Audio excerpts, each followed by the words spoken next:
We're going live on YouTube. And we're gonna go live now, I think, on Facebook as well. Check them out. Connecting. Yes, we are live back. We are live back, Mike. We are back. Are we back? Yes, we had something that happened that we Welcome disconnected. to technology. We are back, guys. Welcome to technology. We made it back. Come back to us. I hope you're still there. So, yes, I can see us. You know what happened? What happened? Is that I was bragging at the fact that we're very good and we can make this one on time. And there we go. All of a sudden, we disappear completely from the net. Bit you in the butt. Yes. I can see you. We can see you, Kai. We can see you. We are back. Yes. It wasn't Mike. It wasn't Mike at all. No, it was karma. Because we said that everything was going very, very well. And then all of a sudden, boom, we got disconnected. What do you mean we? We. You're All part right. of this. All right. You're part of this I. All right. Right, guys, I hope that everybody's connecting back. Let me check back who is there. Please write in the comment again if you're there, so share again. We understand what's going on. There we go. I thought we were Share this, again. I'm not sure what's going on here in the YouTube. Is that one going on? Yeah, YouTube is too. No, it's the new one. I start from scratch, and then we will have two keyword that later on a second stage. But you know what's going on right now? What's going on? You are full screen there. So why don't you say something? Nice. I'm trying to say something. I'm trying. Now, you have to say it now. I'm looking. While I'm doing all this. Yes, I'm seeing things here. You're trying to do stuff there. Yes. So we were on about how it's Ocean Day, but we're past that now. And today, as you can probably see on our screen, I don't even know. No, I don't even know what I'm looking. It's only me. Wow. We've got Adam Hanlon on the show. Adam is the owner-operator of WetPixel, very famous forum here on Facebook, very famous internet community on the wetpixel.com. Great place if you're an underwater photographer. You got questions about equipment especially. Very good place to go and get information from that. So we're very happy to have Adam with us today. And then for Friday, we've got Bret Gilliam. We'll talk about next week as well at the end of the show with Adam.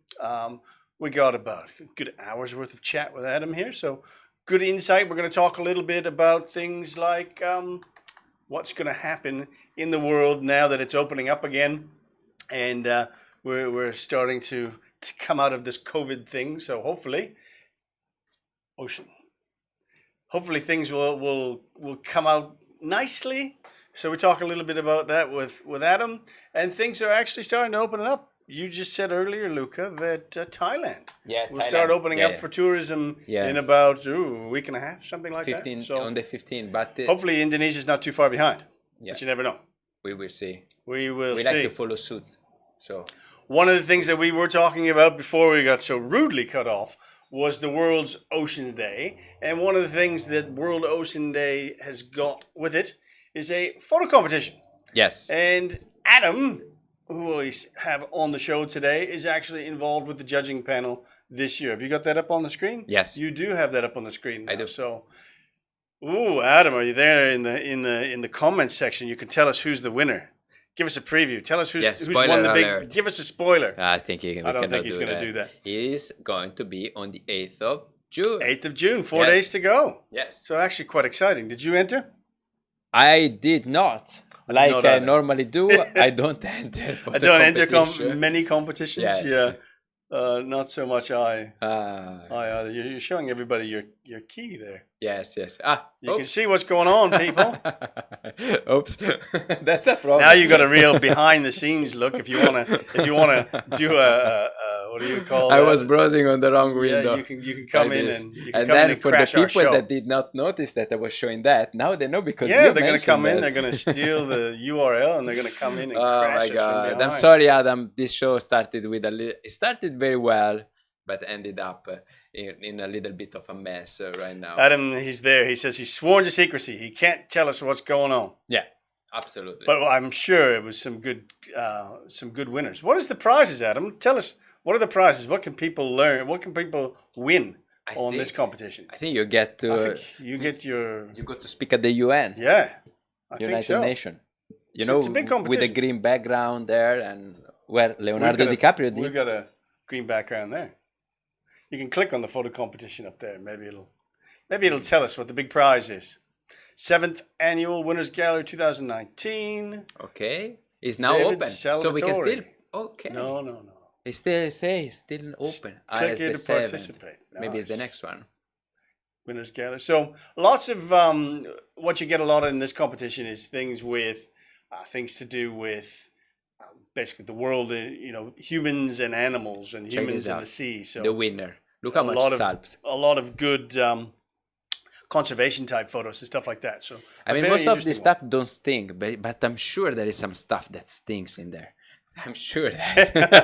I'm sure there is some stuff. She's got a big mask on. That stinks in there. That'll be always an interesting set of winners in this, because you just see what people actually see in the way of conservation and the way of how people. That looks like Satonda there. This one here, it is Satonda. Must be. Marcelo. Marcelo. Definitely. He is a competition winner. Is. Wherever he goes and participates, boom. Definitely Satonda. All right.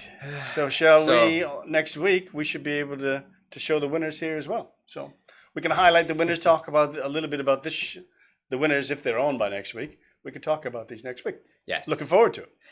To go inside and see now what we're going to win. I think let's leave it as a surprise. Yes, because we can't find it. Yes, and unless Adam is going to tell us He might. I'm not seeing anything yet. Let me close the producer window there, so I won't go back into that.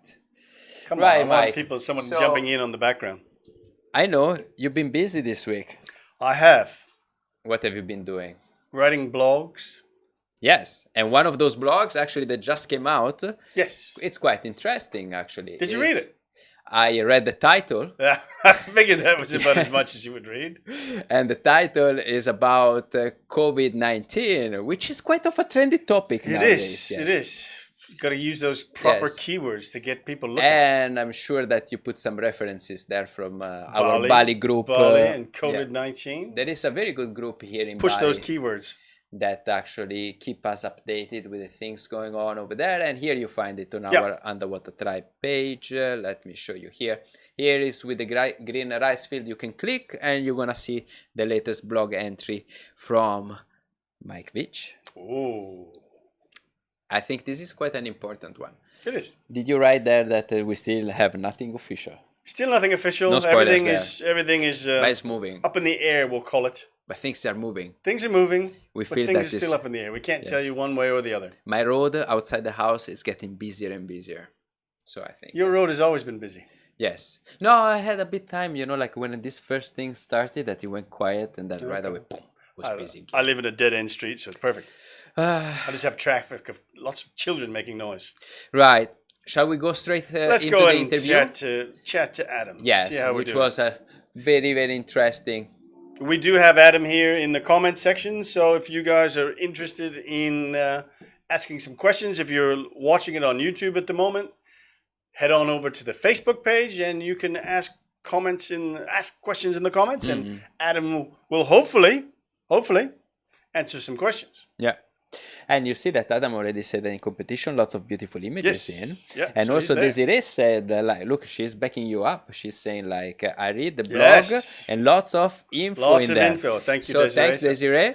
I will read it too then. Luke is not going to read it, so I'm glad somebody read it. I think I'm going to go read it. You read the title. That's as much as you'll ever do. Just posted. I was also doing other stuff. All right, guys, let's go straight into the interview with Adam. Yes. Starting right now. Okay, we have got Adam Hanlon with us live from the UK. We are on I guess it's a 7-hour time zone difference at the moment. What time is it with you, Mike? We are just past 7 p.m. So. Yeah. So 7 hours. Yeah, exactly. Yeah. Perfect. Yeah. How are you, Adam? All good? Good. I kind of wish I was with you guys. It'd be a lot warmer and more pleasant. I think. Yeah. But anyway, that's my cross to bear. Yeah, it looks a little cold over there. Like the difference in t-shirts is. It's raining and windy and the sea's standing on its head and it's not very nice at all. But yeah, anyway, there you go. But at least you can go to the beach at the moment, I believe. We are stuck. We're not allowed. I know the beach is just literally 20 meters from my front door. So, that's very awesome. lucky, really. So it's, if you had to be stuck somewhere, it's not a bad place to be stuck, Yeah, even if it does rain sometimes. So I mustn't complain too much. Exactly. And where in the UK are you right now? So I live up on the northwest, quite far north, about an hour north of Manchester, for anyone who's familiar with the geography of the UK, on the northwest coast, on the Irish Sea coast. And so literally, well, if you swim out quite a long way, you bump into the Isle of Man, eventually Ireland, from due west from here. And it's very tidal, so we have at peak tides we have a 9 or 10 meter tidal range between high and low. So that's the equivalent of a 3-story house moving in and out. So it's makes for interesting currents and so on and so forth. But it's a fascinating, it's a very beautiful place to live. So I'm very lucky, really. So. And sorry, like I have like an Italian strong background, and when you mention the island of Man, for me comes into like motorbikes. Have you ever been seeing the races? I actually haven't been to the races, but the port that to the Isle of Man, the major ferry port, is actually just 3 miles down the road from here. Wow. And so whenever the races are on, all the bikers are coming through. So we always know when the TT's on, because there's like bikers all over the place. So it becomes biker central. Yeah. I come and meet you during that time, and then I'm gonna hop over to the island. Yeah, you can do it. I mean, you go for the day, so it's not a problem. You can literally just hop on a ferry. It's close by. And besides being the owner operator of Wet Pixel, I believe you also have a dive center there where you are. So I've been involved in diving for a very long time, but my current kind of thing is that I have a dive center which is based in a not very good sounding, not very luxury sounding, should I say, freshwater quarry. It's a limestone quarry, so the water's clear, it's gin clear, and I've been working there since the late 90s. Okay. I own the dive training business there. Obviously, at the moment, we're not doing any dive training, but normally that's another thing that I do, and we have quite a few instructors we employ, and ironically, it's one of the busiest dive centres in the UK, with about 35,000 divers a year. Wow, that's a lot. So now a lot of them are visiting divers, not all of them are training. So it's important to stress that I don't individually interact with 35,000 people a year, but yeah, it's a busy place. Very much so. And it's in the UK, a lot of the diving, particularly because of the weather and the sea conditions, a lot of the diving does go on inland. And there are 2 major dive centres in the country. One called Sunny Cove that I think most people have heard of. Yeah, Sunny Cove is quite a famous quarry, right? Yeah. Well, with the Cape and Ray, which is the place where I operate out of, is the northern version of Sunny Cove. So it's Sunny Cove is busier than us, but we're the sort of second one in the country. So. And is it open all year round? Yeah, open year round. Yeah, it gets pretty cold. So in the winter we get sort of 4 degrees.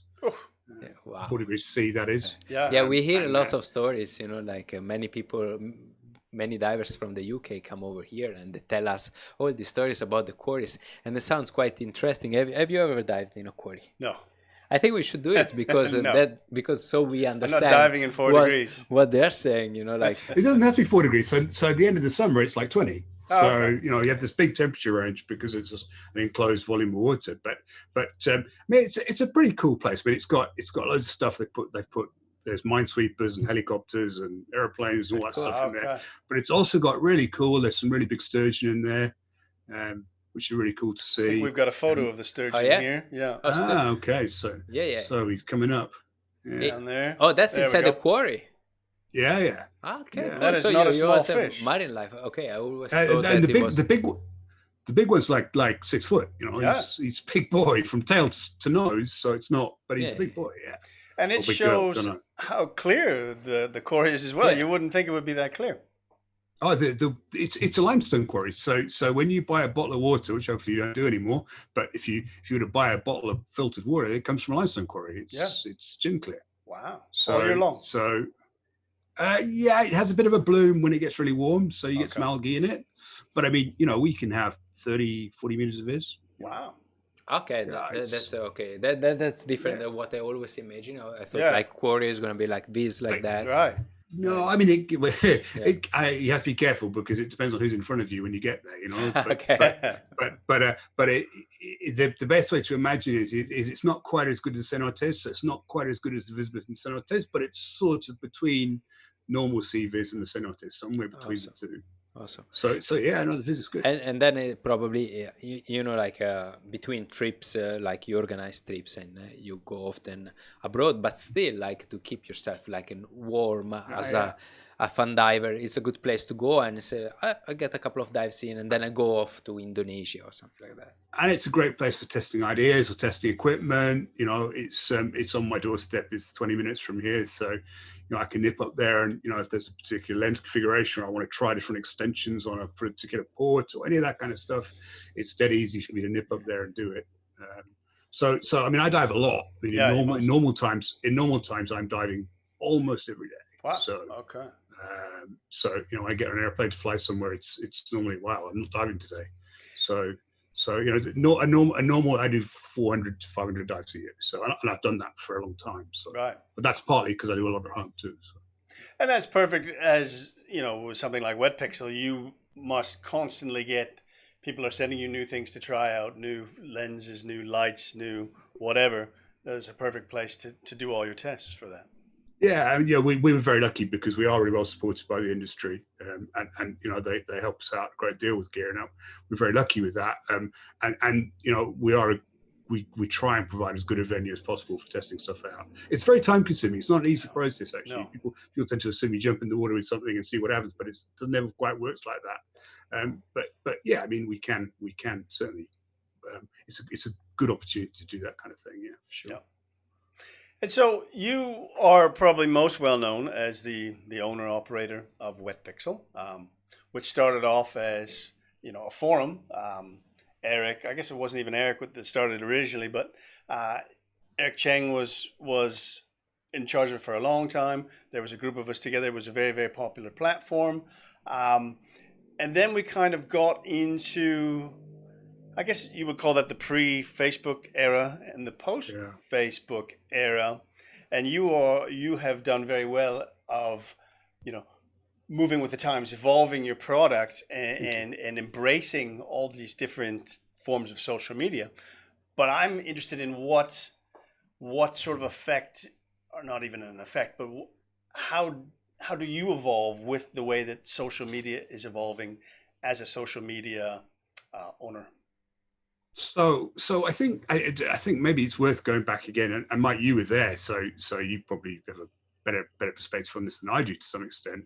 But so Wet Pixel started out really at the birth of digital imaging, and people were trying to use these new digital tools underwater, and basically no one knew what they were doing. It was we've got this thing, let's see what happens. Yep. And obviously, as is always the way, it was the geeks that led the way, and Eric, and you won't mind me calling him a geek, amongst others, basically started a bulletin board. That was in the early days, bulletin boards, and they trying to share information on what was working and what wasn't. And that was where Wet Pixel started, and ultimately that's really where Wet Pixel still is. I don't think I'm a geek. Well, maybe I am. But the idea is that Wet Pixel is a platform for sharing information. And as you say, what Facebook's done is Facebook has affected that primarily because Facebook is a really good place for sharing things. It's a fantastic, you know, if you want to share pictures of stuff, there's no better place to do it. But what it isn't a good place for is sharing information. Right. And that's primarily because the search functions are so limited. So if you want to know something about a specific venue, technique, camera, whatever it may be, you can kind of, probably the information is probably on Facebook somewhere, but it's very hard to access. Yeah. And that's what Wet Pixel still has, and it's still evolving towards. So we've become more focused in terms of the way that we become a repository for information, a searchable repository for information. It is crowdsourced information because, as you mentioned, the majority of it's through a forum. As Facebook developed, and gained traction, if that's the right word, but became more popular. What was noticeable is that the numbers, our numbers on our forums dropped off. Visitor numbers, so on and so forth, dropped off. So we were kind of that, and that was before I'd taken ownership. We were a bit worried about that, obviously, because it affects issues. But what we didn't really expect, which is a really interesting thing, is that the front page, so the article-driven, the area where we're actually putting out editorial content, picked up. So in actual fact, overall, if you look at our service stats, they're very similar to how they were back in the days pre-Facebook. Okay. It's just that the visits are going to different places. And so what I've kind of tried to do and is to try and blend. So I use the strength of Facebook, and to be honest, I share my images on Facebook. We have the Wet Pixel Facebook groups, wonderful place, and it's the image sharing that goes on there, very high quality image sharing. It's a really, really inspirational place to visit. I think I find it very inspirational. Yeah. And at the same time, we've got the sort of the hard edge. You want to know something, go to Wet Pixel. And okay, it's not a perfect symbiosis, but it actually works pretty well. And certainly, what's quite interesting is that our service stat numbers are still, thankfully, maintaining. It's not like Facebook has replaced Wet Pixel. Right. To some extent, it's added an extra level to it. And I think we have the Wet Pixel Facebook group has 36,000 members, and Wet Pixel itself has around about the same. So it's quite interesting that we've got sort of parity between the Facebook community of Wet Pixel and the actual physical Wet Pixel community as well. So I think they can definitely work together, and certainly my experience is that we shouldn't see view one or the other. We should basically use both. Right. And I guess we're lucky in that we have the option of doing that. Yeah. And I think that is actually the way to think about it. You've got your information center here, and you've got your photo sharing center here. And Sure. we still do, when we're looking for information from the show, like I said, when we start off a show and we're talking about our Monday news roundup, Wet Pixel is the front page is the first place we go to look. Oh, what's new this week? What's going on? That's one of the first things to look at. Yeah. You can put a search string into Google. If you preface it Wet Pixel and then put whatever term it is you're looking for, you can access straight into the forum, right? And get. Now, to interact on the forum takes a few more steps. And I think that's important that we keep that, because it is a community. But that volume of information is accessible just by adding Wet Pixel to a search string, and that's there's I actually can't remember. I was looking at it this morning. There's I think there's something like 780,000 posts. Wow. On the Wet Pixel forum. That's a lot. Not all of them will be pertain to the query that you have, but it's a reasonable chance that someone will have had the same problem. Yeah. So it's a huge. And it's 780,000 posts categorized.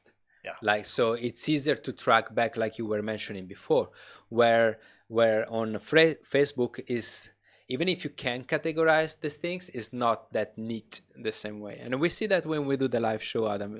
We always say, guys, if you want to see one of our past live shows, head over to YouTube. It's actually more categorized into playlists and much easier. It seems like Facebook is like scraping on the surface, and a post appears, lots of response, but then goes. Yeah. But all those tutorials that you have over there, the people talking about lenses and optics and their experiment with a new tool in a certain environment, a trip over there, is so easy to find on your site. Well, and lots of people, have tried to produce Facebook groups, particularly where they provide feedback on images and they provide technical feedback. But sadly, because you can't search it, what happens is they end up, someone has there's a similar number of queries. Everyone has the same issues with white balance and with where do I put my strobes and how do I expose this. They're actually, for most people, there's a fairly limited number of problems that they have, particularly when they're starting out, which is when they need the guidance. Yep. So what ends up happening is the same questions get posted again and again, and because you can't search it, the people that are answering them, eventually they get kind of answering fatigue, and they get fed up with answering the same question, and so they stop doing so. So there have been lots of people that have attempted to make this work on Facebook, and there may well be someone in the future to manage to figure out a way to do it, but for the moment, still, if you want that kind of hard information, you want questions answered, it's not a great venue to do it in. It's true. And then, sorry, please go ahead. Commercially, the problem that we have with Facebook is that there's and this is not unique to our industry. This is in general. Is there's a real rush to use Facebook as a metric for popularity, for how many people are going to see your adverts, so on and so forth. And sadly, because of the way Facebook's structured, it's really bad for that. There are instances of grossly overinflated numbers, which you can achieve by buying stuff. We don't buy stuff. Yes, I do boost posts. I fully admit that. But every single person who's joined the Wet Pixel group or clicked on the Facebook page has done it themselves, not via me. I can buy them. I can get huge numbers. I spend the money, I'll get them. But unfortunately, that then becomes a meaningless metric. Because those bought likes they are not going to buy the product that you're trying to advertise. No. So and this sadly is something that in general the industry, and it's not just our industry, all industries haven't really got their heads around yet. They say, oh, you've got a Facebook page with 100,000 likes, you must be busier than the one with someone who's got 10,000 likes. But the fact is that I think we're about 10,000 likes on our Facebook page, Facebook page, not the group. That's actually every single one of those people has actually consciously gone click, I want to like this page. And that would therefore mean that they are to some level at least engaged with what we're trying to do. I could make that number 500,000 tomorrow, but I don't know, my bank balance didn't like it, but I could. That's exactly where I was going. Where I was going to is also like us on Facebook, we have a certain following. But then it's still different than have that following, let's say, on your website, because still Facebook is going to decide what to show to your followers. Whereas if you're going to log in into your website, or if somebody's going to log in into our website, they're going to see basically what I want them to see, there. So still, I would say that it's a tool, it's a great tool. We can create a community, but still we have to remember that we are sort of at the mercy of what Facebook wants us to be, and then of course they want us to advertise on it, like you said, to eventually they see, oh, let's do not push them too much because otherwise these guys will never advertise, like that. There was an article I think that I shared recently on a related post, and I'm sounding very anti-Facebook, I'm not, but about Instagram, that they reckon something like anything up to a third of the profiles are not real people. That's scary. It is scary. But we see that on Instagram. It's really scary. And your levels was. But there's no incentive for them to address it, because the moment the metric that they use is how many users they have, and the moment they say, okay, we're going to remove 100 million users, that directly affects their bottom line. So there's no incentive on them to actually police that. In fact, the more they have, the merrier. So I think, like all things, we have to take them as being a tool, as you say, Luca, and they're one way of doing it. And I really do think the Wet Pixel Facebook group is just. I love going every morning. I go every morning, and I'd always find something. And I think, wow, look at that. Or how did they do that? Or what's going on there? Or something like that. And that's such a fantastic thing. I think it sure is. It is.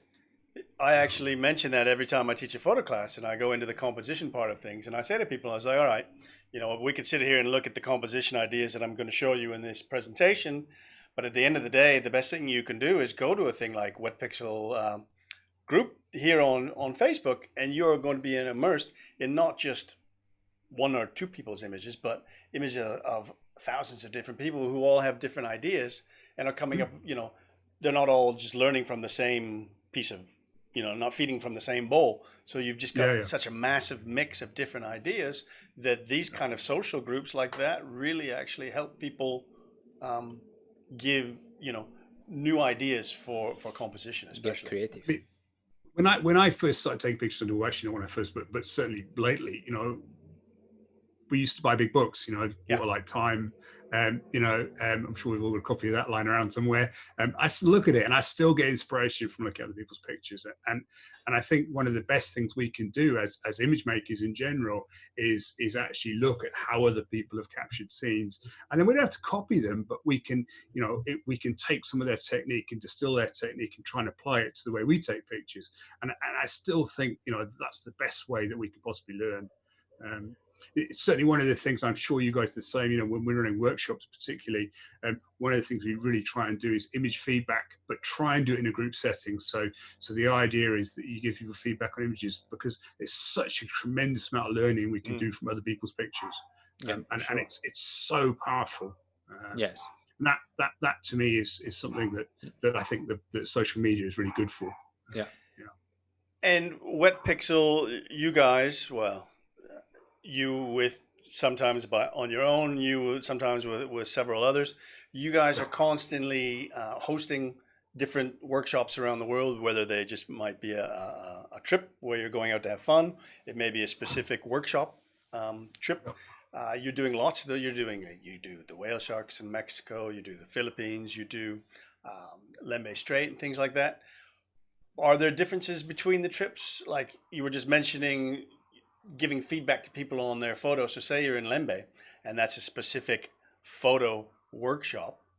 How much of that is actually group critiquing and going up and saying, okay, hey guys, you know, we can really learn from this image? Or is it more of a one-on-one, or how do you break up the difference between your different kinds of workshops? So I'm going to answer a short question with the really long answer. I'm sorry. Yeah, it was kind of a long runaround question too.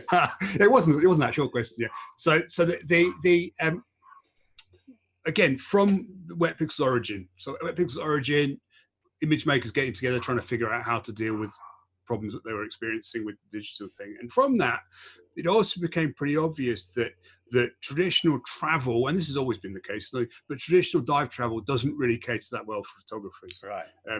In that our goals as underwater image makers is typically to spend time in one place with a particular subject, for example, or we want to go somewhere to capture a particular subject. And that doesn't necessarily do well when you're on a boat of people who really want to see as much of the reef in a short time as possible. So from the sort of organic kind of like, right, we're going to get together to see how to figure out how to take better pictures. From that became effectively a demand for trips. Eric was really spearheaded this, but there were others involved as well. And the idea was to generate trips that are photography specific, that we go out, typically in terms of particular subjects, but not exclusively. You know, the trips to the Eastern Fields, for example, in the early days were very much a destination-based stuff. But the idea is, but they're designed to be photographer friendly. Now, we welcome non-photographers. You want to come along, that's fine. But you know, but the idea is we're going to go somewhere and we're going to dedicate the trip towards the photography or the image making element of what we're doing. Obviously, it's not photographers or videographers. So maybe dive the same site a few times. Yeah, I mean, you know, if it's good and things are working, we stay. You know, if it isn't, we move on. We tend to try and avoid set itineraries. You know, the itinerary is all around. And you know, we've had instances in Raja, for example, where we've been right up in the north, and someone is from Mosul has got on the sat phone and said it's good, and we've turned around and we steamed 3 days south to get to Mosul because it's good. Yeah. You know, and that's kind of how the trips work. So that was the first thing, and then relatively recently we kind of started looking beyond that a little bit and started developing that into workshop based things. Now, the difference between a trip and a workshop: a trip are photographically productive, there'll always be a Wet Pixel staff member on board who certainly is approachable, I hope is approachable, but we'll help out and we'll provide feedback, so on and so forth. But the goal, it's not a teaching thing. We're going out there to get pictures. And you know, inevitably what happens because you've got a bunch of image makers on the boat together, there's a bit of a creative fug that builds up and everyone starts, and it does happen. But that's not the goal. The goal is we're going out there to get pictures of a particular place or event or whatever. Workshops are different in that workshops are teaching, and they're not just a trip. And you guys are preaching to the choir here, because this is what you guys do as well. You know, we don't go out there to workshops are bespoke learning environments, and we try and create as good an environment as possible, as positive an environment as possible in order for people to learn. So it will be a combination of formal study, i.e. lectures. It will be lectures, talks, whatever you call them. It'll be time in the water, and it will be constructed image debriefs, which, getting back to answering your question, Mike, is normally a group exercise. I mean, the one-on-one stuff tends to happen informally, so people, and we try and encourage people to share images between each other and with us, whoever the, and so that's more of an informal thing. People can request a formal one if they want, but normally we find informally works best. And then we have formal, and again, everything's voluntary. No one gets forced to do anything. Right. It's their holiday. They can do what they want. Yeah. But the idea is, we try and ask people to submit a few pictures every evening. We get together and we discuss them, and try and give feedback on them. Try and discuss possible, particularly like post-processing techniques. And just generally try and kind of, and the idea is that everyone then gains from the experience of looking at other people's pictures. And I think that's really sort of going back full circle. That's a really, really powerful way of learning something. It is. I've learned so much again from other people's pictures, right. And that's and continue to do so. And that to me is it's just formalizing that process really.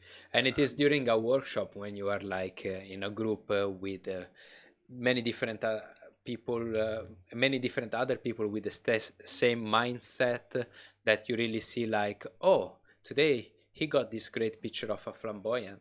Wow. Next time you're gonna see, maybe tomorrow I'm gonna see a flamboyant, and right tomorrow I can be there and practice. Right. So the value out of like a group trip is incredible. Yeah. Which is why destinations, I mean, we're talking about macro destinations, places like Lembe and Hanlon, for example, just to plug two places out the air, there's such good environments for those types of workshops, simply because you can repeat the results.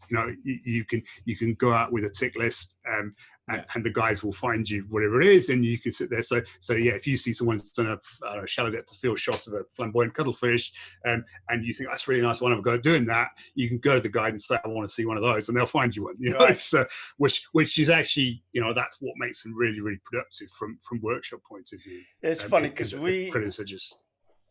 we sort of did the same sort of thing when we were doing our underwater tribe workshops in the Lembe area, and there were a few people asking about the wide angle things, and we put it into a combination between a Lembe and then a Monado one. So we were at Bonacan, so we were doing a wide angle week and a macro week, but we actually came to the conclusion that for learning and for that repeatable, as you're talking about, getting really emphasizing the ideas with people, that the macro, even though you may not be shooting wide angle, the macro workshops work so much not easier, but they're a much better learning. It's more effective.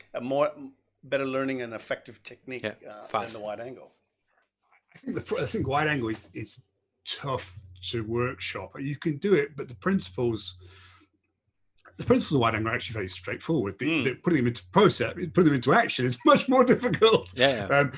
So and it is because of the nature of the fact that when you're working with ambient light changes. At the end of the day, at Flambeau, poor Flambeau's having a hard day today. At Flambeau moving across the seabed, it doesn't change much. There's lots of stuff you could do with it photographically, but the actual thing that you're capturing is identical. Whereas a wide angle scene changes on not even a minute by minute basis, right. As the light changes, the angle of the sun in the sky, the choppiness of the waves, everything else, that's changing.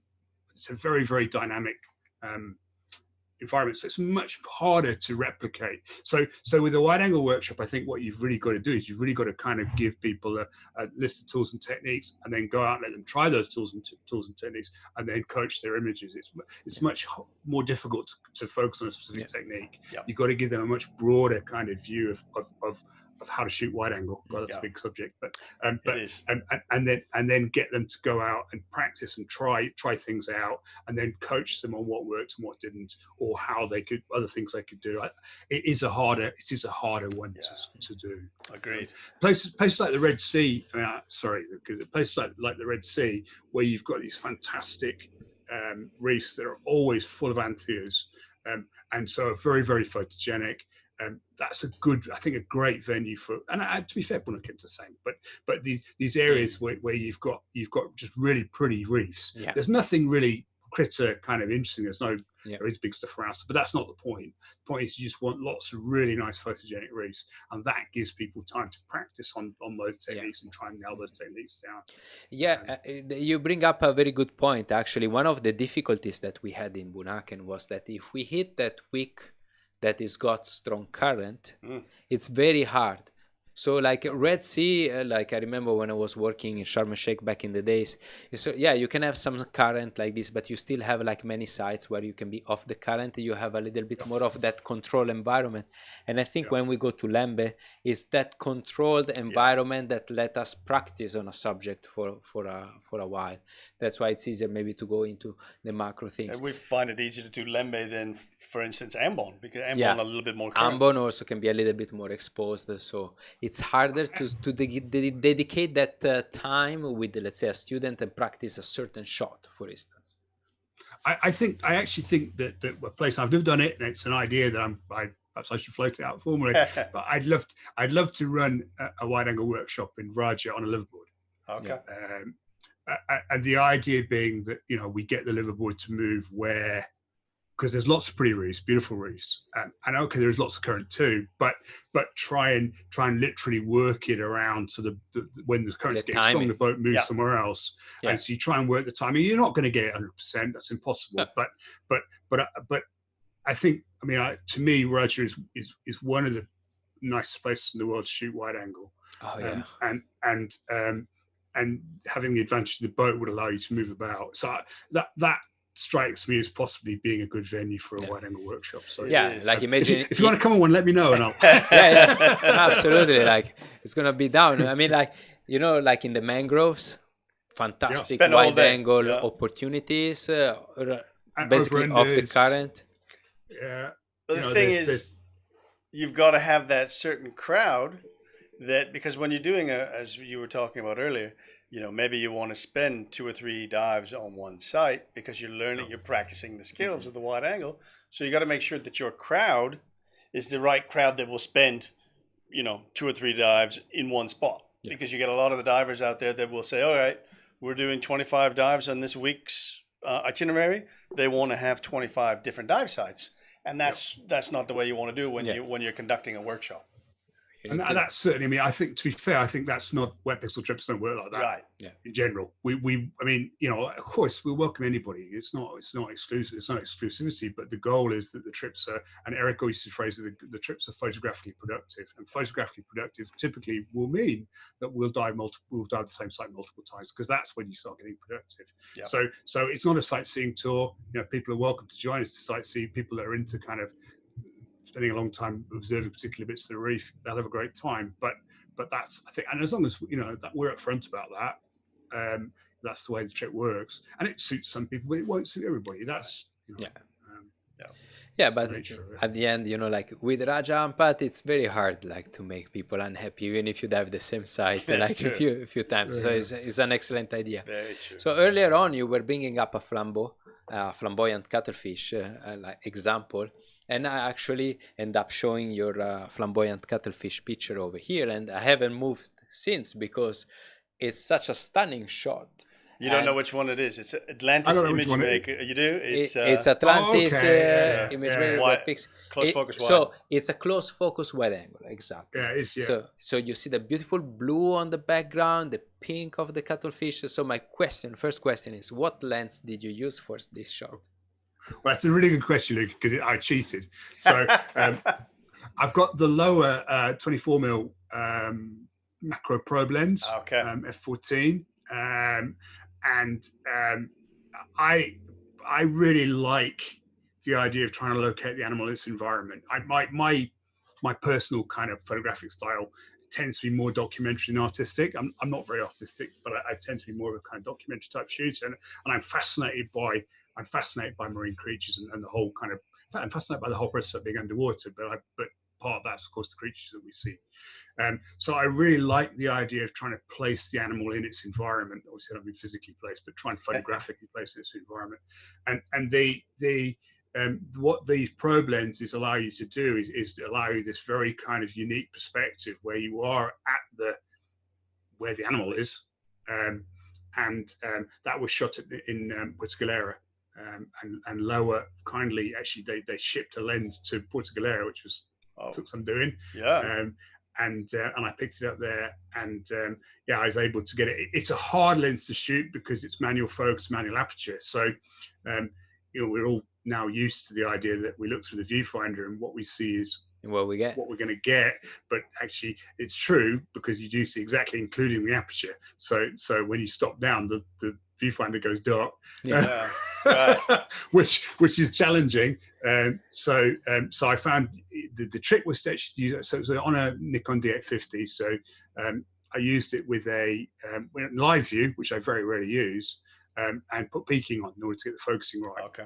So it's but obviously the autofocus advantages that you lose by putting it into live view are irrelevant in a way because you're manually focusing.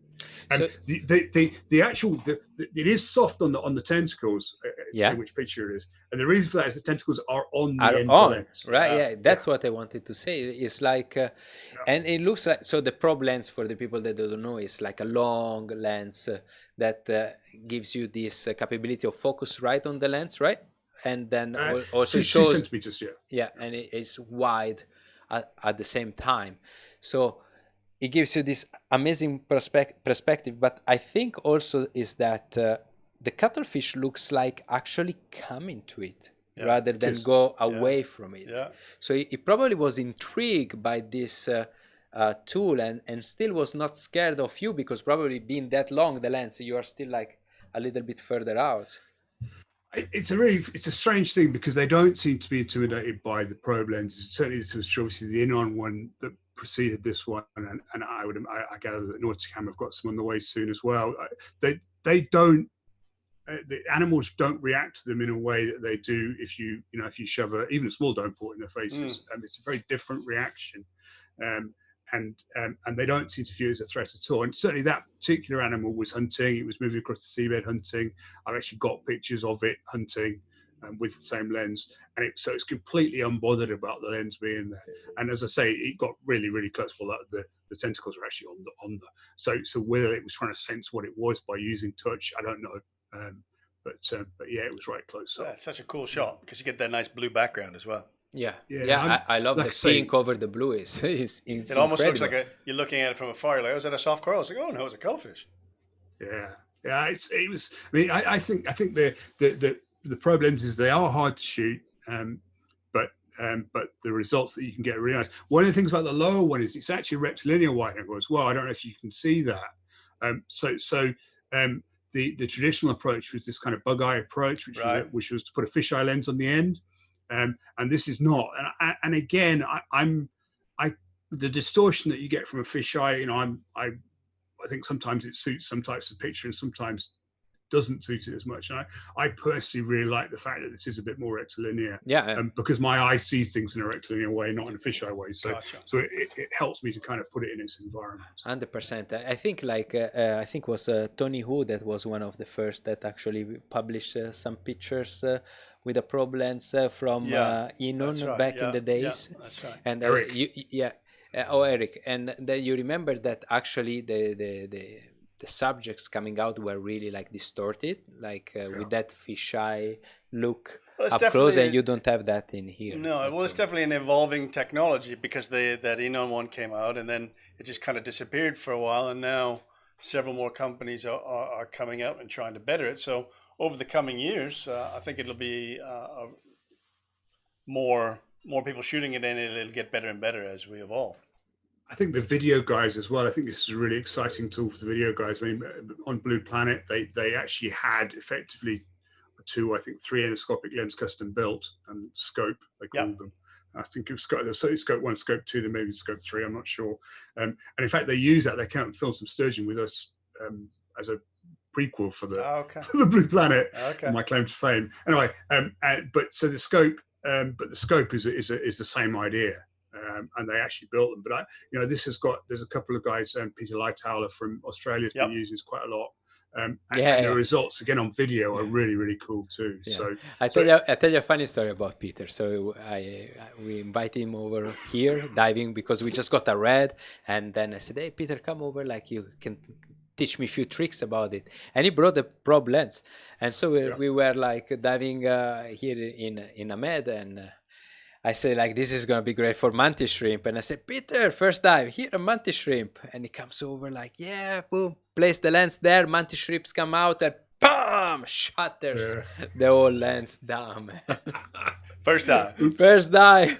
No more probe. No, I'm not gonna tell you anymore what to do with that lens. Yeah, it's your fault, Luca. Yeah. It's either, that's probably threat, isn't it, rather than feed? I don't know. No, I think it was territorial. Like, this is my place. Bugger off. Yeah. And then actually Peter ended up talking with Gates, and I think Gates developed or is developing like a sort of shrimp proof. Like mantis shrimp guard to put in front of the probe lens. Well, I've got one is they've got a mirror, and it's brilliant. So all you do is you put the mirror over the end of the probe lens, and obviously they used to do DEMA last year, and actually I've got one here. And, terrible. They actually gave it to me the DEMA to try out, and I haven't managed to, thanks to COVID-19, I haven't managed to get it in the water yet. But I need to do so because it's a really clever idea. So it's literally just a mirror that fits on the end of the lens. So the mantis would hit the mirror rather than its reflection rather than the lens itself. Much better. It also, by the way, means that you can angle a mirror, so that allows you to more adjustment in your own position in the water as well, which is a good thing. So you can hover above and shoot down, and it'll work. So, Speaking of COVID-19, have you had any planned group trips or anything that have been canceled because of that? So far, and this is just circumstance, we've not actually cancelled anything. So our trips, I've had a couple of assignments that have been cancelled, personal assignments, but in terms of wet pixel trips, we've not. We have 2 trips in July, one which is a workshop on cave photography in the cenotes in Mexico, and the second that is with the whale sharks in Mexico, back to back. July, and July, I mean, ultimately we're at the whim of the governments and the insurance companies and all the other people. None of them at the moment are telling us what the situation will be in July. So they will be the first ones. I'm still very cautiously optimistic that we may be able to travel, but I will see. If we can't, then obviously we'll aim to move them to next year probably, or I mean, as and when we'll cross that bridge when we come to it. Right. So practically by circumstance rather than design, we've actually not been affected by it. We have a couple of workshops in Lembe later in the year, in October, and then again in November, December, and then we were planning the Lembe versus Hanlon shootout, which is the rumble in the oceans, which again at the moment is still, we're still planning to host it, but until as and when details on that was going to kick off in mid-December. So I would hope. It's so hard to know at the moment what's going to happen and when it's going to happen. It's almost impossible to predict. I think to some extent there has to be some kind of movement towards opening up travel in the second half of this year. I can't see that it can remain shut down. But we don't know. We don't know. I can't see, like people being stuck at home during summertime. Hopefully some ultraviolet will start to disinfect the environment. Like strong sunshine and I think the reaction, I think the government reaction in general has been very warranted. I think, but they are now getting to grips with how the thing spreads. And, the fact is that the majority of us at some point, they're probably going to have it. But we need to keep it away from the people that it's going to do bad things to. And that's there's an element of social responsibility about it. The fact that we do need to be aware that there are people in society that this is going to do very bad things to, and we need to make sure they don't get it. But conversely, I think we need to accept that the rest of us, touch wood, and hopefully, we're going to get it and move through it, and hopefully then we'll resume some kind of more normal lifestyle. And and not only, and now we are aware of it. Like back in the days, I think was February, beginning of February, that I went on a trip to South Africa when this Wuhan. I traveled with some disinfectant tissue, so I wiped my tray in the plane, my handles like this, and then I was there and I was making sure that I'm gonna be safe, you know. And I guess that this is the way that maybe we have to learn to do. So we need to take some extra precaution, but it's still possible to travel without actually getting infected by others too, you know. I was actually in Israel when it all went off, and I was on assignment at with the Red Sea Festival in Eilat, and on the way out there were people wearing masks and stuff because it was just kind of starting. And I have to be honest, I looked at them and went, what's that about then? Yeah. And on the way back they gave me a mask and I put it on and wore it the whole and take precautions. But it's it's not something that, like, let's say if Mike right now, unless he's gonna sneeze right in my face, it's not gonna give it to me, you know, like even if he's got it, you know, like unless we really like touch each other, I touch him and then I do like this, it's not gonna give it to me. So we have to just be a little bit attentive, and then we have to leverage like what we want to do. We want to stay, let's say, home forever, or we want to say like, yeah, I still want to go diving, I want to travel, but I'm gonna take precautions, you know, like. And I think we need to. I think what the next phase really is that we need to plan how we're going to do it. Yeah. I think we've got to the stage now where we know probably what we need to do, but now we need to figure out how. Yeah. And that's going to take a bit of doing, you know. And at the airports and congregations. So it's going to take a lot of different parties. It's going to take, you know, in our industry, it's going to take the operators. It's going to take to some extent the airlines, which we don't have a great deal of control over.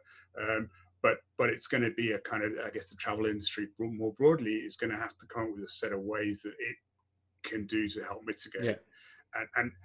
And then it's up to us to figure out how we fit into that. And, you know, once we have, you know, this is what we can do, this is what we can't do, then we're in a position where we can start doing stuff. Yeah. And I'm cautiously optimistic that that's going to happen probably sooner rather than later. I noticed that some of the European airlines are now starting to fly again. Yeah. Both not just long haul as well as short haul. So you know, it's just starting. It's very, very early, but it would be interesting to see what procedures they're putting in effect and seeing how those work. And then, you know, this will all, I think Lufthansa announced, KLM announced they were starting to fly. So the flight to Joburg, actually, interestingly enough, one of the flights I noticed they were starting to put on. So you know, these things are going to start happening gradually. Yeah. And Italy apparently is opening back. So Italy, that has been one of the first mostly affected. Yeah. So apparently is opening the borders to Europe. Because the news today was without quarantine needed. Yeah, exactly. So guinea pigs are over there. We're gonna see. Thanks for showing the world what is gonna happen. I think it will be kind of interesting to see. And you're in the same industry as us. Is you know, we're in the industry of group travel, and how much will this affect group? You know, will people still continue to do the group travel like they do with us? Are we still going to be able to book a boat with 16 people? Yeah. Or will we now only be able to book what was a 16-person boat now can only be a 10-person boat or something like that? Yeah. It would be very interesting to know what will happen with the group travel portion of it. And do you think it will affect people's bookings? Will they go, oh no, I want to travel on my own rather than with a group?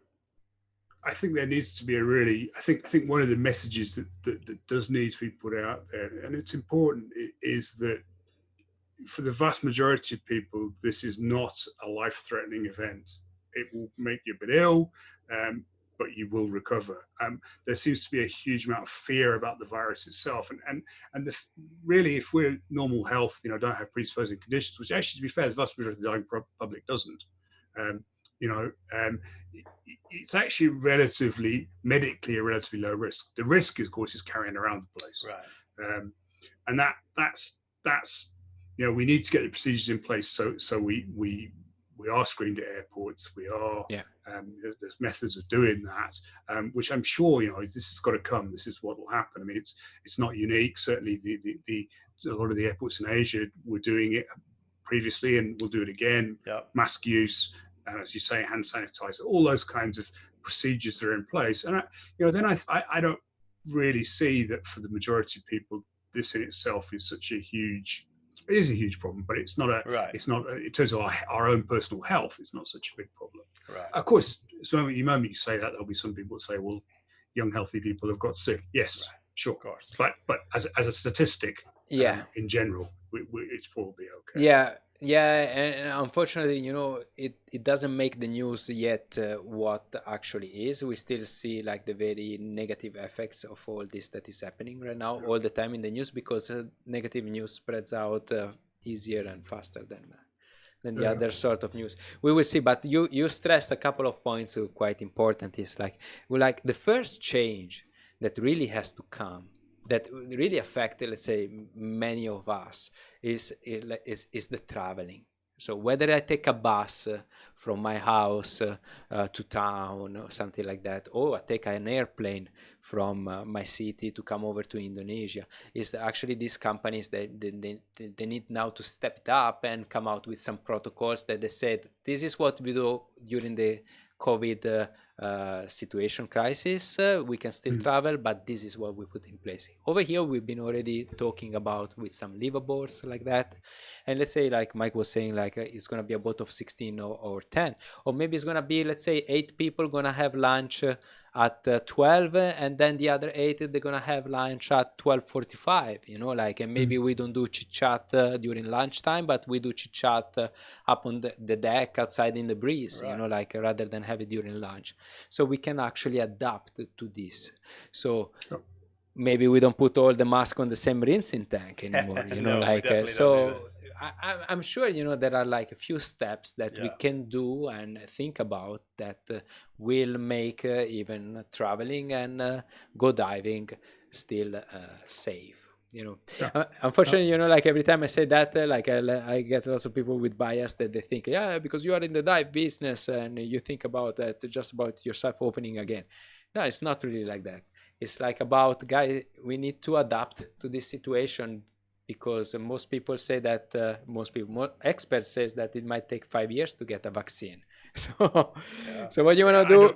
What do you want to do between now and 5 years? Like stay home? We do have an interest in getting the dive industry going again, for sure.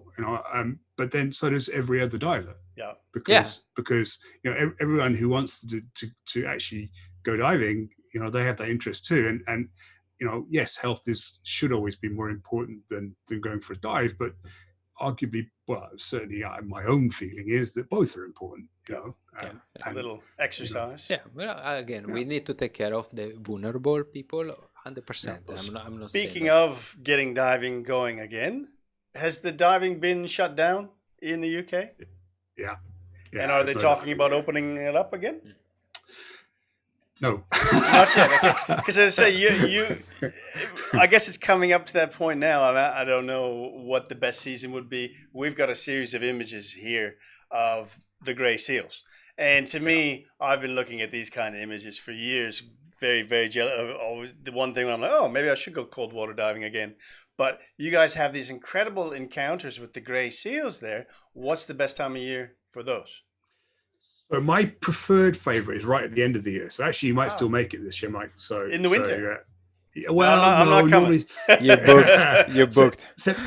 September, October. Okay. And the reason is that the pups obviously are born during the summer. Right. And then the mothers are very protective and the pups aren't very playful. But then by the time you get later in the year, the mothers are chilled out and the pups are very, very interactive. And the diving with seals was certainly, well, there's one particular rookery. I'm not sure it's universal. I've dived elsewhere with seals and not had the same level of interaction, whether that was just the day. But the Farne Islands, which is about 2 hours northeast of here, where I am now, it's a series of islands into the North Sea, and the rookery there. Put it like this: you drive the boat out, and as you're driving out, all the seals are jumping in the water. You think, "Oh no, I frightened them off," until you realise they're actually swimming towards the boat. Okay. And they come out and they splash water. They splash water onto you on the boat. Come on, and come on, come the and moment play. you get in, come play. And they're not fed. They've never been fed. if anything, to be fair, if anything, they were cold in the 80s, so they were actually good rifles, but they've forgotten that. And there's no kind of group memory of that. And they literally, you get in the water and you're surrounded by these guys, and they come around, they swim up behind you and tug on your fins, and they grab your strobes, and they get their mouths around, try and get their mouths around your dome port, and they just have a lovely time. Just little puppy dogs.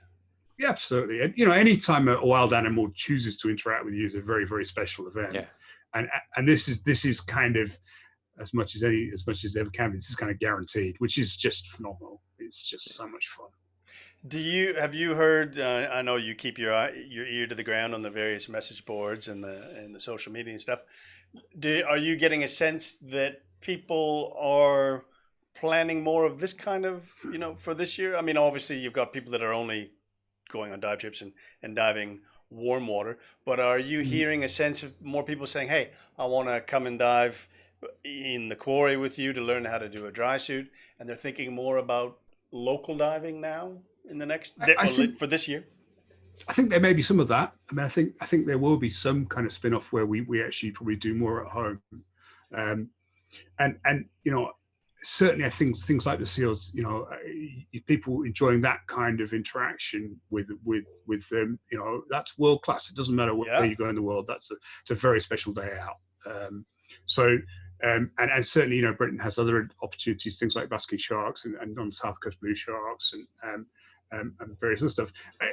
The issue, I think, the advantage that the Fines has is that it's relatively accessible. The others are, to a greater extent, less accessible. Well, that's possibly not true. Maybe it's a little bit harder to predict. The seals are always there, and the trick is getting there depending on the weather. Right. With the baskers and the blue sharks, they tend to come and go a bit more, perhaps. It's hard to get a sense until diving is kind of open and people are thinking more about leisure activities as to whether we are going to see a spin-off into people spending more time doing staycations, or whatever we call them. Right. I think one of the issues that will always be a challenge with UK diving is the weather, and I normally work on the fact that I get out about a third of the time that I plan to, so 1 in 3 trips actually runs, and that for me locally it's a question of not driving 2.5 hours northeast. Right. It's easier, stay at home. Yep. And for someone flying in from somewhere else, somewhere exotic or somewhere else, and the weather can blow for a week, so it's a difficult one. And I think generally temperate water trips to places that have more challenging water conditions and possibly weather conditions, these really come back to this idea of a wildlife photography trip. And there are a number of different things that we do in the industry, some of which, if we go to Lembear, we were mentioning earlier, we know we're going to see flamboyant cuttlefish. Yeah. Well, we should. And they're going to be on black sand, and there probably won't be much current, and we're going to get pictures of them. If we're going to Norway, we're going to go after orcas chasing herring. Sometimes we may not get in the water because the weather's bad. Sometimes the orcas may not show up, and that's a much more of a true wildlife photography experience. And I think the numbers of people that are prepared to put the time, effort, and money into something that isn't a sure thing is inevitably less than those that want to get the most bang for their buck on their holiday time. Yep. There's nothing wrong with that. It's just there are slightly different parts of the market. Yeah. Somebody can say, I go to Raja Ampat, and for the similar amount of money, I can be guaranteed to see pretty reefs and manta rays, most probably. Yeah, and ironically, a lot of these more kind of wildlife-oriented trips are hard to get to. They involve boat charters that are often more expensive than. So you're right, Luca. You're not saving any money. This is an expensive exercise, and so I think those people that really want to see orcas or really want to see whales, want to see seals or basking sharks, they will do it, and they'll go out there and they'll accept the fact that sometimes it's not going to happen as it's planned. Yeah. It's hard though to then market that same experience to a group that might be less inclined to say, well, hey, it blew for a week, so we sat in the pub and had to go home. True, very true. Yeah, and actually, like right now is a big mess again. We come back to the virus time and the COVID, and like you stress out a very good point is that also is the cost of traveling, let's say locally.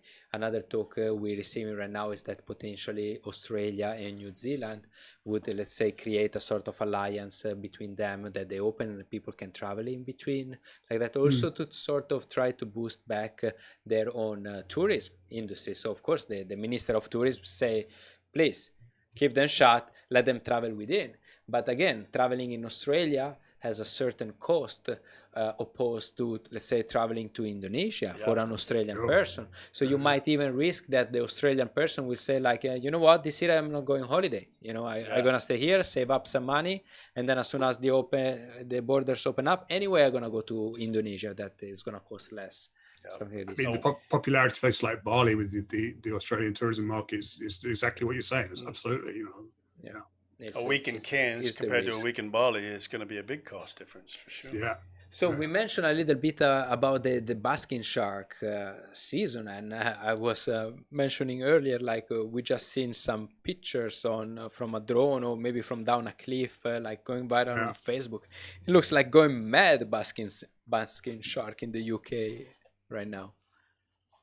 That was on Ireland. That was in Ireland. So they're Irish basking sharks. So we don't know about them. No, a different accent. That's right. We don't understand them. They're still in Europe.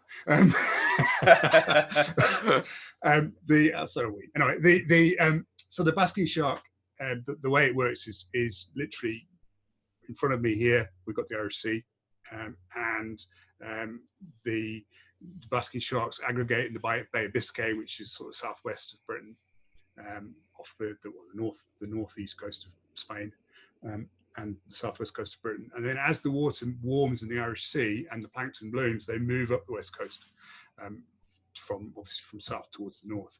And this is a process that takes place over about 3 or 4 months.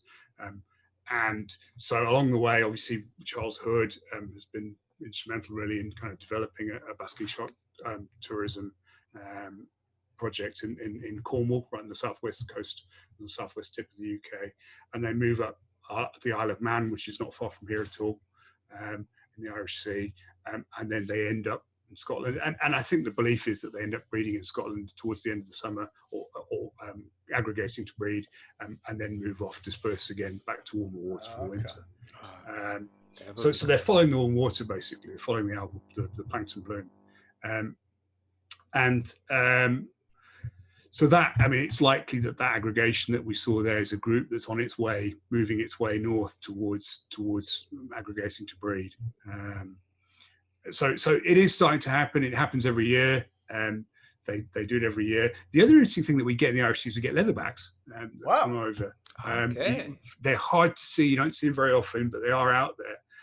And again, because with this plankton bloom, there's a blooming jellyfish, and of course, what did leatherbacks eat? Jellyfish. So it's basically they come for prey. So we do get some really interesting creatures out here. Yes, big animal, blue sharks, basking sharks, poor beagle. Or beagles, that's the orcas. They get orcas. The Farne Islands, which I mentioned earlier, where the seals are, there was some footage from some guys out there. They were out fishing, commercial fishing, and there were pods of orcas around. Wow. I've been in the water when I was in the water taking pictures of seals, and I came up and the boat skipper said, "Did you see the orca?" No. So there was one around. I didn't see him. You probably don't want that when you're facing the wrong way. Yeah. Well, they are mammal eating, of course. Right. Probably the orcas around here. The ones in Norway eat herring. Right. So, oops. Oops. Yeah, well, it's a shame you can't get out there to go look for some basking. At least, hopefully, when the weather starts to get better, the regulations will also start to ease off. One of the things so talking about big sharks for a minute, the whale shark thing. About 12, 13 years ago, there was a group of photographers. Tony Wu was there, Eric Cheng, Jim Abernethy, Sean Heinrichs. There was a group of people on this boat, and they were actually taking pictures of sailfish off Isla Mujer, Mexico. And sailfish is obviously a fairly boring experience. You sit getting bounced around. It's February, so it's pretty rough and cold. And the boat skippers drive around till they find the diving birds, and then go for that. And you jump in, and it all happens a bit like the sardine run. And then you go home, and you get in, and 2 seconds later it's all over, and then you go home. So they were bored, and they were reading the ship's log, and on one of the entries in the ship's log said 200 tiburon baina. So they went to the skipper and they said, "What was this, in a month, or a week?" Or he says, "No, una dia, just one day." And that's where, I mean, it had always, obviously it's not fair to say that Bret Gilliam or Sean or Jim or these guys invented they didn't, but that's where it sort of was launched as people knew about it. Yeah. The locals knew it had been going on because it was a pain, because they go fishing and they had to drive around where the whale sharks were, because otherwise they ran the risk of running them over. So they aggregate there in incredible numbers. Most days we see a whale shark underwater, it's a good day, and on a good day in Ilo we'll see 400. Wow. Yeah, I read about it. That's been something incredible. Always been on the list. Yeah. Because I guess it's just around the corner there. I can't remember what the name of it is, but it's just a bay around the corner, quite a green bay, where they used to see and they would see the whale sharks there, but nobody knew that they were out in the blue water. And they are at incredible numbers. I mean, and this is kind of going back to this idea of the wildlife photography experience as opposed to the more general. You can go to Mexico and you can see probably almost guaranteed large numbers of whale sharks. Yeah, there are restrictions. You snorkel with them, you can't scuba with them, so on and so forth. But ultimately, you've got enough time to figure out what you're doing, because if you miss that one, the next one's going to be along shortly, and that's compared to possibly trying to get hold of basking sharks in the UK, where they may be there, they may not, and the weather's going to be good and bad. So I think it's an interesting contrast. Again, obviously similar big animals, equally charismatic, but one is really quite easy to access if the same challenge shooting away, so it's much more difficult to get at. Yeah, and much warmer water. Yeah. Well, hopefully you'll get it this time. And great food, in July. Mexican food, tacos. Great food. The interesting thing about the Mexican thing as well is that it's a really good. I mean, this is a little bit worrying in terms of the times we live in that what that whole whale shark thing. I mean, it's busy out there now, and there are a lot of boats. There is regulations, and some of them are a bit onerous for us as image makers, so on and so forth. But what you do have is you have this incredible industry that's built, and the people on the island. This is the difference between building houses out of wood and building them out of stone. Right. They build them out of stone now. So when a hurricane comes, the houses don't get blown away. Yeah. And that has got to be, that's ecotourism. That's, they have this massive vested interest in looking after the sharks and making sure that they try and come back every year and looking after their numbers and doing their level best to try and avoid negative interactions with the sharks. And that's, to me, strikes me as a really good example of how ecotourism should be. And that it purely is just straightforward. Now their houses survive hurricanes. Correct. Fundamental. It's kind of. You say the local people, if they can, it's now a consistent and sustainable income. Much better than fishing. Yeah, they're gonna take care of it. And they see them as a really important resource that directly influences their lifestyle. Right. So a great success story from only just a few years. 10, 12, 15 years or something like that. Oh, amazing. So good news. Yeah. Well, I think we'll let you go with that. A good way to end it. A nice success story and a beautiful picture of a smiling whale shark here that we've got up on the screen as well. And we have to get home before our curfew goes. All right. No, I see breaking curfew. We have our 9 o'clock curfew here. Yeah, it's quite funny. That was a great conversation that we had with you, Adam, and we touched some very important points also, like what we're gonna do like in these times. How it is gonna change. It was great and great to see that you keeping bringing wet pixel like through for it, adapting it to the new platforms, and we encourage all our viewers that maybe they know you on Facebook and they mostly stay on Facebook to actually visit even like the website more often, because it's a great I would say library of resources, you know, like of in the diving destination and photography related industries. If you want to know what lens, how well it will work with which camera, that's still the place. Yeah, that's the guys to go. If you want to know about where to go to see some special big animals, that's the place where to go. Thanks, guys. Well, any time we hang out with you guys is always a good time. So let's hope that the next time we do it in less virtual circumstances, and do it and share a beer somewhere somewhere nice, and absolutely and get to have this conversation in person. But perfect. In the interim, this has been really good. I've really enjoyed it. So thanks for joining us. Yourselves. Yeah, well, thank you for having me. And we're gonna see you online for the meanwhile. Looking forward to see you back here in Indonesia soon. Yes, I look forward to that very much too. All right. Goodbye, Adam. Bye. Bye. And that was Adam Hanlon. That was a very nice interview. Yeah, Thanks so much, Adam, for joining us here at the Underwater Tribe. I think like most of us know Adam, but maybe many people that they've been on the wet pixel, they never see him talking. They see the name and they see the photos, but they don't know the man himself. So that's good. And that was the man. Great man. Really, like lots of insights. And we touched so many topics during this interview, you know, like even we talk about a little bit of COVID, we talk about a little bit of diving in the UK and some traveling, lambe, workshop lenses and things. That very wide ranging. That problems, man. Peter, if we do, if everybody here decides that they all want to buy a Pro, will you give us a group discount? Is Peter still there? We want to know all about the group discount. Who Peter? wants a Pro lens from Peter? And then we all go there and we ask a big discount from the man.